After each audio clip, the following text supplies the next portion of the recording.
Salut, comment ça va? C'est Jabertrand Nué Jambo sur Nué TV Rwanda. Si tu es nouveau, n'hésitez pas à t'abonner et à activer la cloche de notification pour ne pas rater les prochaines vidéos. Aujourd'hui, on va voir les 5 astuces pour limiter sa consommation de sucre. Sucre, ami ou ennemi? Indispensable à notre organisme, le sucre peut très vite devenir notre ennemi si on le consomme en trop grande quantité. En effet, notre corps a uniquement besoin de 25 grammes de sucre par jour. Voyons comment limiter sa consommation.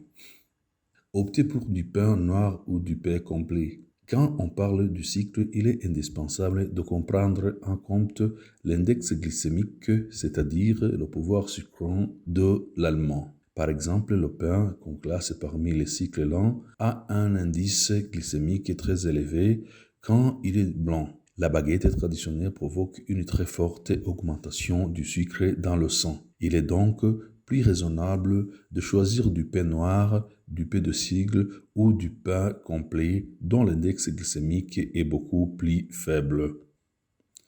Remplacez le sucre blanc par du rapadura.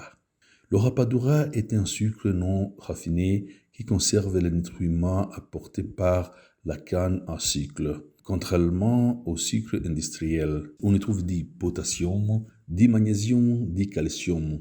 Le rapadura est obtenu à partir de jus de canne sèche à l'air libre et tamisé. C'est un sucre originaire du Brésil. Il a une couleur ambrée très foncée, une texture légèrement humide et un goût de réglisse caramélisée.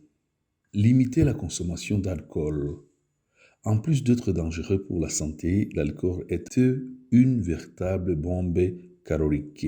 Et pour cause, il est rempli de sucre. À l'apéro, faites face au cocktail. Le sucre contenu dans le soda ou le jus de fruits vient en effet s'ajouter à celui contenu dans l'alcool. Préférez plutôt l'eau ou si vous en avez vraiment envie. Le champagne beaucoup moins sucré que les autres alcools.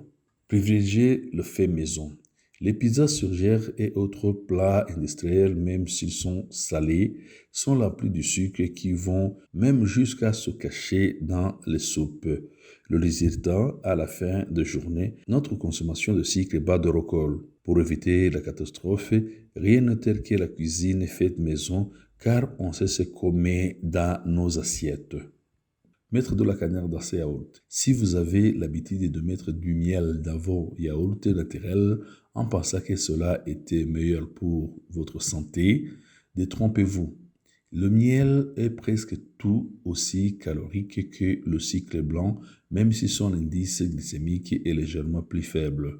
On le remplace donc par la cannelle. Cette épice très réconfortante est aussi reconnue par des études pour être antidiabétique. Elle équilibre la glycémie et réduit l'impact de certains aliments sur la glycémie. Merci, bye.